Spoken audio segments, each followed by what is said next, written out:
ignition running. Liftoff. We have a liftoff.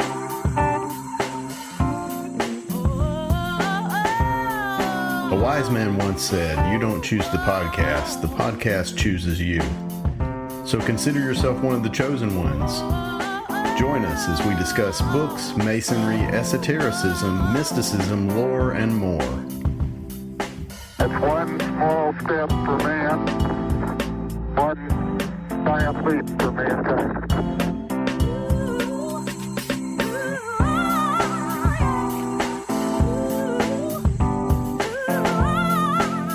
In this episode, we discuss the 32nd degree, Master of the Royal Secret. The night is dark, and the path is long. So join us, won't you, as we walk the way of the hermit. Tranquility Base here. The Eagle has landed. Hello, Dave. Hello, Gene. Are you ready to tie it all together? Yes, we will tie it all together because this is the last degree episode. It's the final chapter of Morals and Dogma. We will have one more episode after this to wrap things up, but as always, before we get started, I want to remind everyone that show notes, chapter markers, and a transcript of this and all episodes are available on our website, wayofthehermit.com. So, in the last degree, we made a perilous journey through the darkness of the underworld, and this degree begins symbolically at sunrise on the full moon of the Vernal Equinox. And, coincidentally, we're not too far off from the equinox at the time of this recording. Yeah, it's right around the corner. So, Gene, what does the ritual look like this time? The costumes for the officers are those of a knight kadosh, which means pantaloons, boots, spurs, and a broad-brimmed hat, this time with one red and one black ostrich feather. They also wear long crimson velvet cloaks lined with white silk, and a cordon which is black on one side and red on the other. On the black side, near the end, is a red Teutonic cross with a silver double-headed eagle in the center. On the red side, near the heart, is a black Teutonic cross. How is the chamber for the ritual set up? In the east is a chair or throne. Behind it, 3 symbols are displayed. The first is a 9-pointed star made of 3 interlaced triangles of white, red, and blue. The second is a 7-pointed star with the points colored the 7 colors of the rainbow. And the third is a red pentagram. The throne is on a platform of 7 steps, and this is interesting. It says that between the 3rd and 4th steps is an interval of twice the width of a step. That is interesting, like the musical scale. Yes. In front of the platform are candles forming the greater and lesser tetractys. Behind the tetractys is the altar of obligation. Towards the southwest is the altar of sacrifice, and in the west, the altar of perfumes.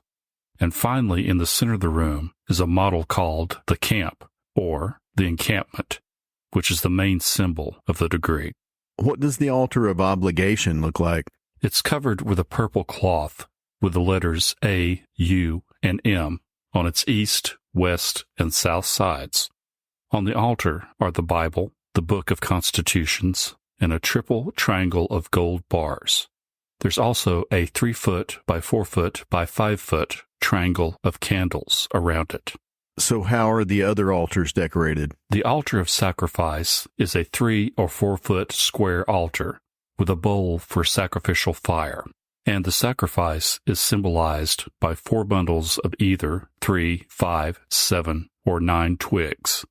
The lieutenant commanders are seated at the altar of perfume in the west, which is split into 2 tables covered in crimson, with water on one, and alcohol, incense, and a censer on the other. The covering of the table has on the right the letter O, and on the left the letter M in silver. So OM on the altar of perfume and AUM on the altar of obligation, 2 different spellings of the sacred word of Hinduism, Om. Yes. And, last but not least, in the center of the room is the main symbol of the degree, the encampment. It's a nested geometric figure. At the center is a St. Andrew's cross inside a circle. That is inside a triangle, which is inside a pentagram, inside a septagram, inside a nonagram. So if you take the circle to be 1, it's a sequence of 1, 3, 5, 7, 9. So the odd numbers from 1 to 9. So from the center, 1 is a circle, 3 is a triangle, 5 is a pentagon, 7 is a septagon, and 9 is a nonagon, which is the outside, and a St. Andrew's cross at the very center. Yeah, it's just as simple as that. Oh, well, it is the culminating symbol of the Scottish Rite. So anyway, what takes place during the degree ritual? I've got a quote to start off with that sets the tone of the ritual. Okay. Most men value only their material interest or the flattery of exalted titles, and few care to learn the lessons taught by the symbols of Masonry. Some join Freemasonry out of idle curiosity, some because it may profit them in their business affairs or secure them aid in distress. Many are satisfied with Masonic rites or degrees that are but shadows and teach nothing of value. Few care for the great truths of Masonic philosophy or become interested in the study of its ancient symbols. But if it is something that you value, then this is the culmination of what the Scottish Rite has to offer. The ritual says that all of the preceding instructions, admonitions, and initiatory rites of the previous degrees have been to prepare you for this degree and to enable you to comprehend the royal secret and the Holy Doctrine. The great symbol of the degree is the symbolic camp, which will be presented to you as an emblem of this realization. If the great questions of philosophy about God, the universe, and yourself are of interest to you, then you are not doing an idle thing in receiving this degree. You are here to think if you can think, to learn if you can learn. And I have one more quote too. Some of the most profound truths of the ancient mysteries are spoken as axioms. You are called upon to summon your greatest capacities and to attempt to pierce the veil of the symbolic language in which they are presented. To be truly a master of the royal secret, individual realization is required on the part of each and every initiate. So the ritual symbolically takes place at dawn on the vernal equinox. And the reason given is that the ancients adored the planets and stars that rose just before the vernal equinox. Observing groups of stars, they saw the sacred numbers 3, 4, 5, 7, and 9. These numbers concealed a mystery as impenetrable as the Sphinx. There is a tradition that Pythagoras borrowed these symbols, and they are here, where we are now, the stewards of their interpretations. The interpretation of these symbols forms a part of the Holy Doctrine and leads toward the royal secret. So what interpretation are you given? What is the encampment? Well, on the level it's first explained to you, it's a glyph for the Scottish Rite system and how it's organized. The degrees are in camps arranged around the nonagon, the pentagon, and the triangle, which they walk you through. And it's interesting, the path they lead you on is from the outside inward to the center in a counterclockwise spiral. That is interesting. So who is camped around the outside of the nonagon? The first degree through the 18th degrees are camped around the nonagon, which means the Blue Lodge, the Lodge of Perfection, and the chapter Rose Croix. What do they tell you about each camp? They tell you a letter and a color associated with the camp, sometimes 2 letters or 2 colors, and a line or 2 summary of each degree. So you're basically doing a quick review of the first 18 degrees. That's right. And after you make a counterclockwise circuit around the outside, you start walking around the pentagon. You skip right over the septagon. They just say it's the mystery of the sevens that we've talked about many times before. You know, 7 seals, 7 gates, 7 steps, etc. Right. So who is camped around the pentagon? The Council of Kadosh, which are the 19th through the 30th degrees. And this time, there aren't any tints or colors. There are banners, letters, and mottos associated with each camp. Starting in the northeastern corner and going counterclockwise, the banners have the Ark of the Covenant with the motto, Praise be to God, an ox and the motto, Time nourishes all things, a crowned 2-headed eagle holding a sword and a bloody heart with the motto, Powerful with the heart and with the sword, a flaming winged heart wreathed with a laurel and the motto, the burning glory rises. And at the apex of the pentagon is a crouching lion holding a key in its mouth, which it describes as the lion of the tribe of Judah, with the letters SQS on its collar. It has the motto, "To the greater glory of God." So an ox, a lion, an eagle, a hart, and the ark. Another sphinx. Yes, it says that those refer to the four beasts from Enoch's vision. And it says that SQS stands for the Latin phrase, sum qui sum, I am that I am.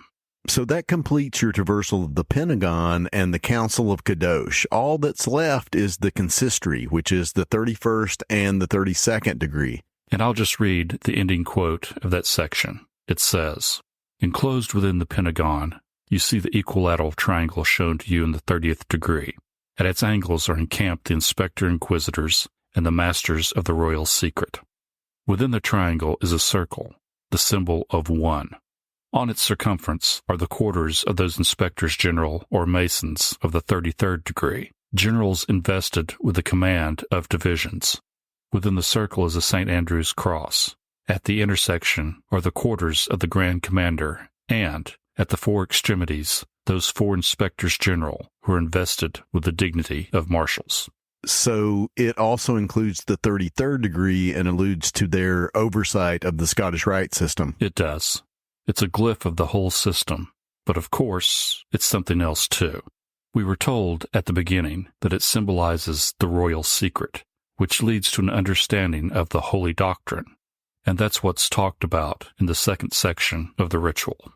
Before we talk about the second section, I wanted to talk about the letters associated with the camps. Okay. One interpretation given is that the letters associated with the camps stand for the Latin phrase meaning, "Let us now offer to the invincible Xerxes our sacred incomparable treasure, and we shall succeed victoriously." Xerxes was a king of Babylon and the successor to Darius the Great, but really that phrase is just meant to help you remember the order of the camps. There was a better interpretation. The other interpretation is that the letters form the phrase, "Lux inens nos augit," which means the inner light leads us on. I like that interpretation. Let's move on into the second section, which starts off by saying that the symbols of Freemasonry conceal the Holy Doctrine and the royal secret even in the Master Mason's lodge, and the wise and the studious may discover them even there. You know, we've talked about many symbols in the degrees, but the most important ones have been the temple, light, and the names of God. I'd say so too. And the names were for emanations of the light. Another quote says, "In the ancient creeds, various manifestations of light were worshipped. Everywhere in our own holy books, we find the old light religion perpetuated. God is light, and in him is no darkness at all. In him was life, and the life was the light of men." Another quote says that to be a soldier of the light, you must first obtain light for yourself. To teach, you must first learn. Are you willing to qualify yourself to teach and then to endeavor to make those around you wiser and better?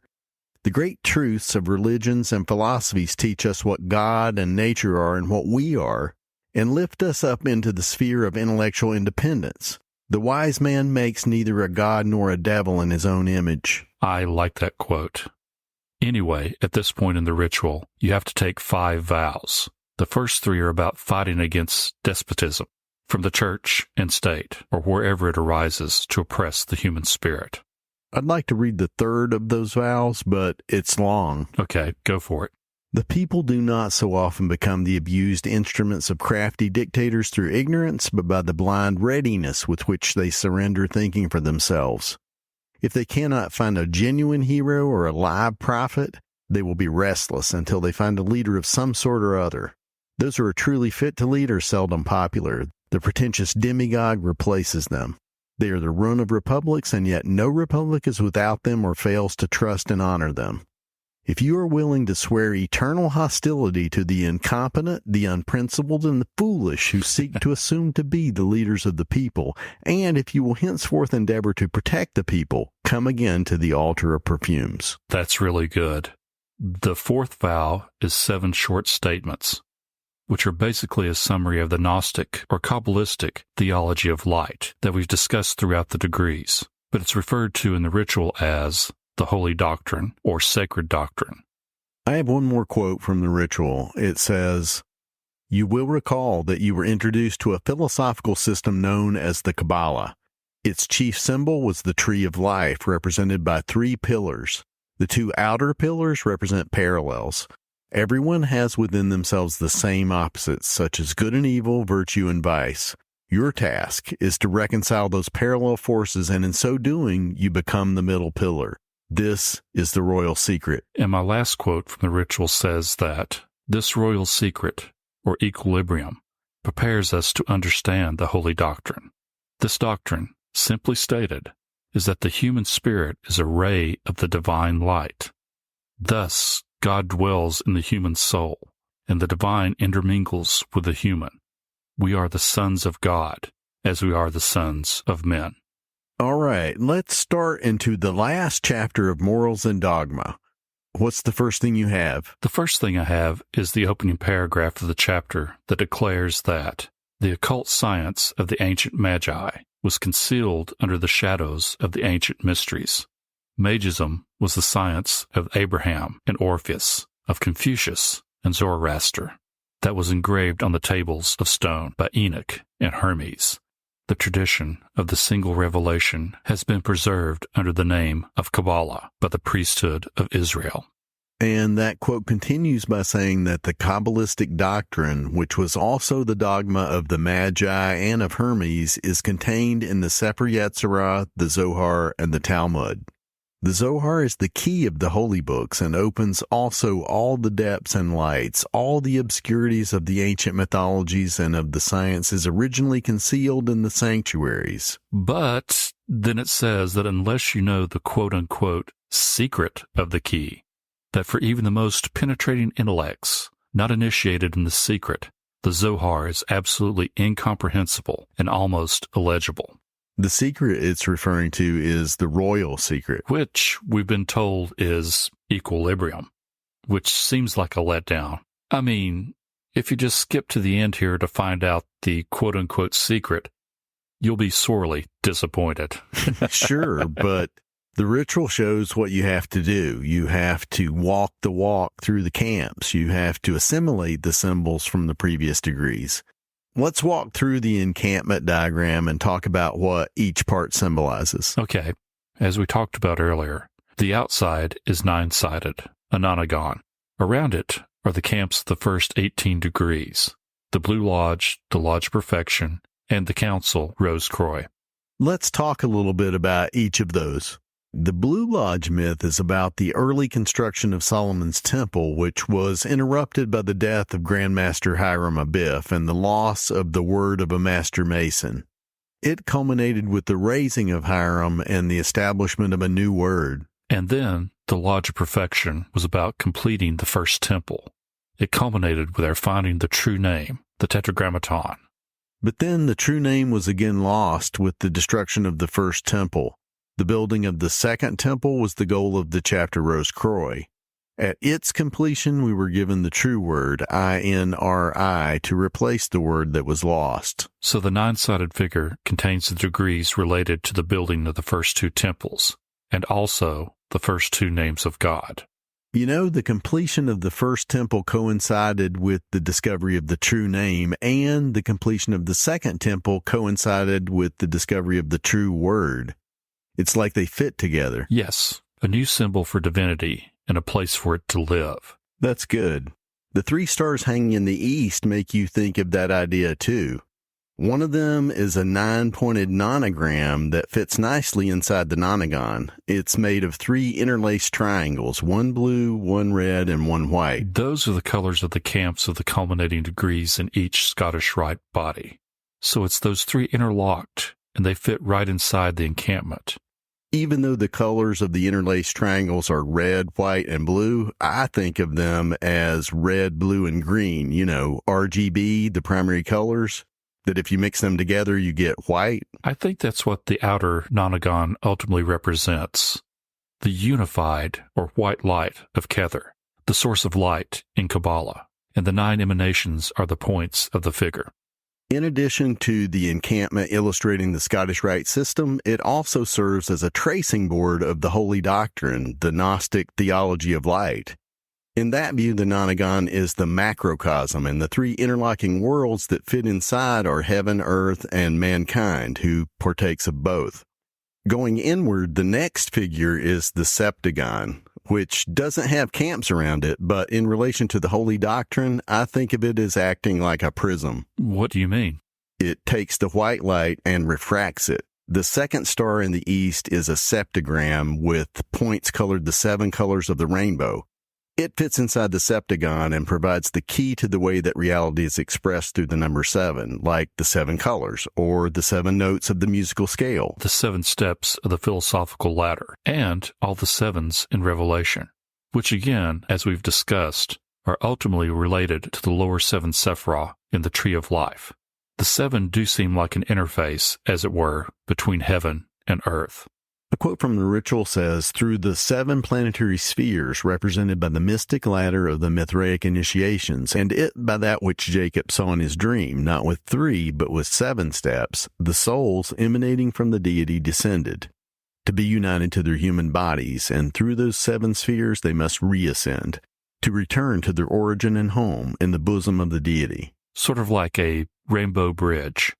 Another line from the ritual said that the 7 are all of one mind.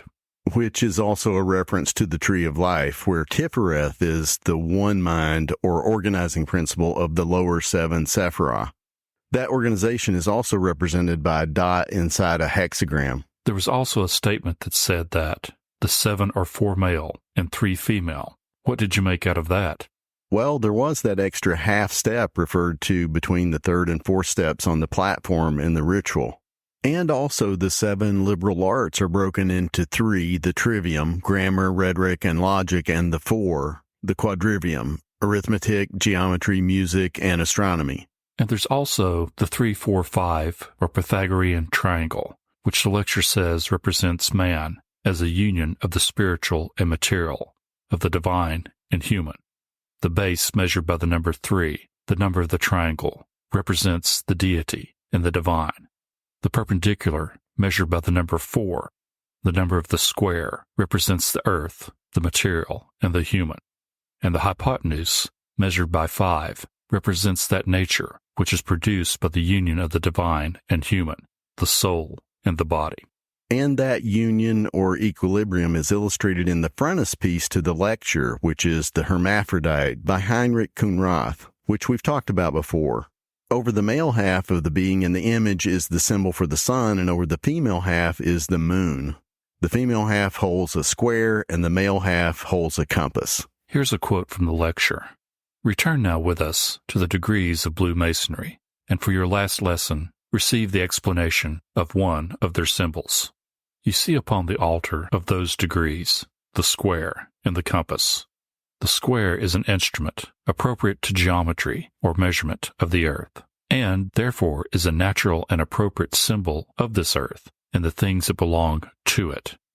The compass is an instrument adapted to spherical trigonometry, which deals with the heavens and the orbits of the planetary bodies, and is an equally natural and appropriate symbol of the heavens and of all celestial things.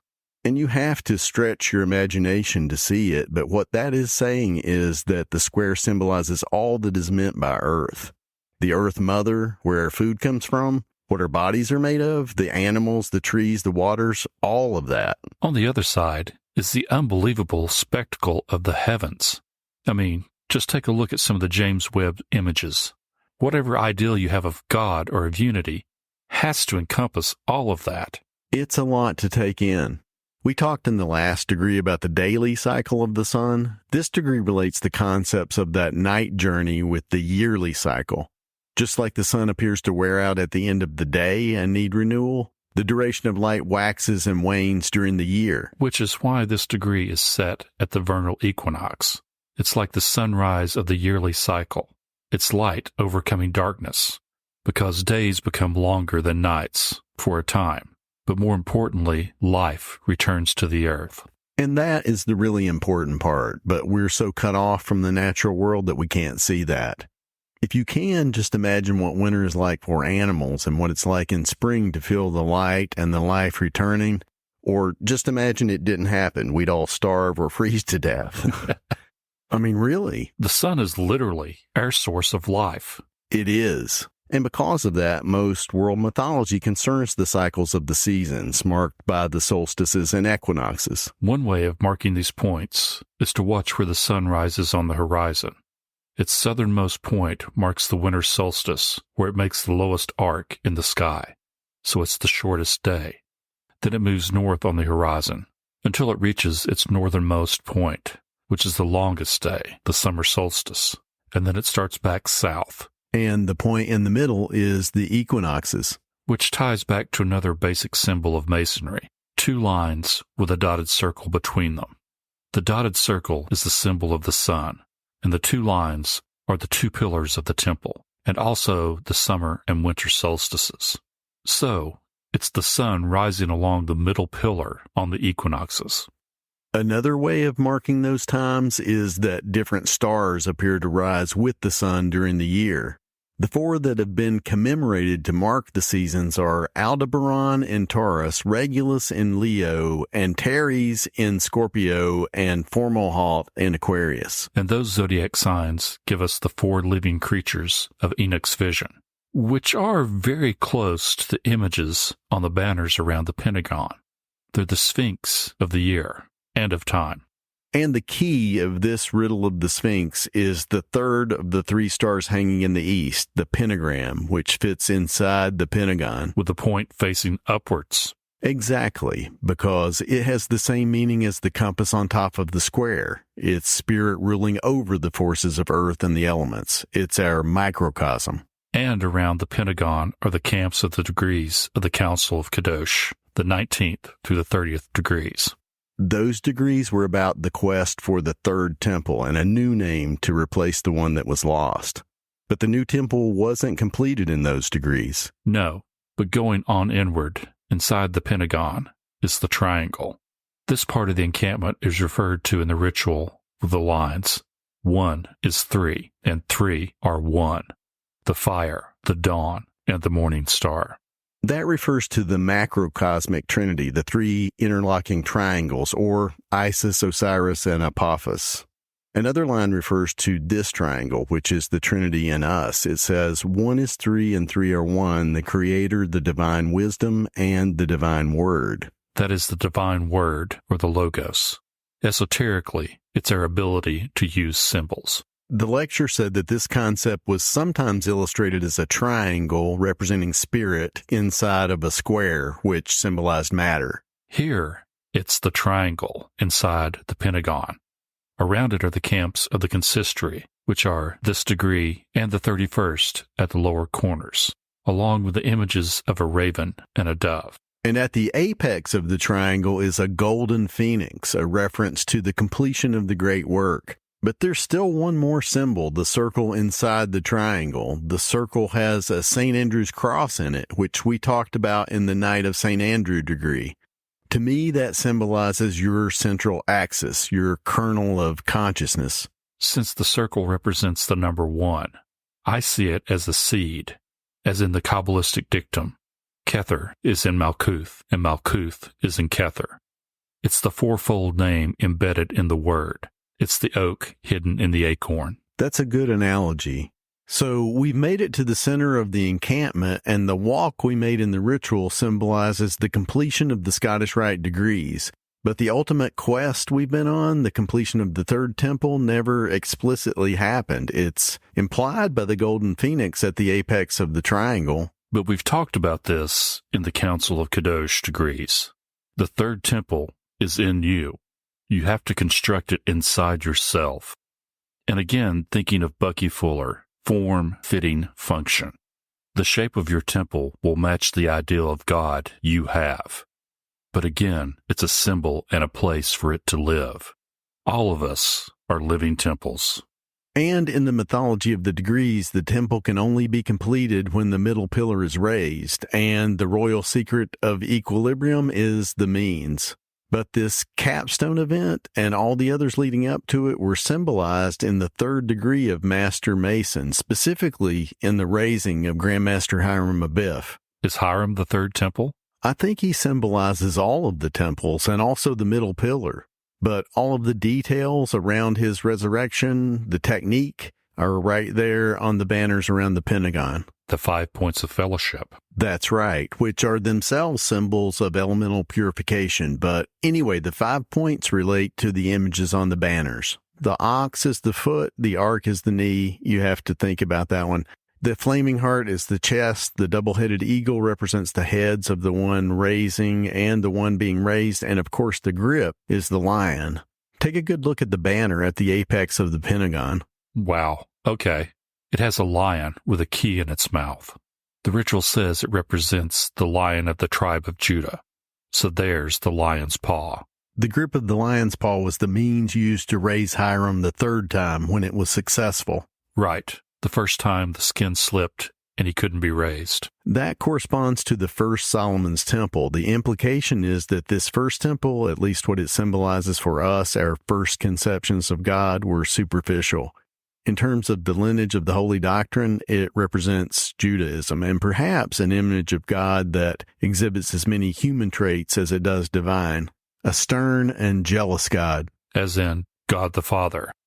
And then the second attempt to raise Hiram failed because the flesh slipped off the bone, which is saying that the second temple went deeper but still failed. In the lineage, this refers to Christianity, which wasn't really what was practiced in the actual Second Temple, but it's a symbol of our own efforts to rebuild a conception of divinity that can live in this world. That's what the chapter of Rose Croix was about, an embodied spirituality, God the Son.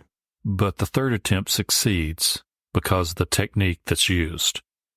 So, symbolically, the 3 attempts to raise Hiram correspond to the 3 temples, with the first associated with Judaism, the second Christianity, and the third, what, Gnosticism? Yes, I think that's a summary of the Scottish Rite system, and it's really all in the first 3 degrees.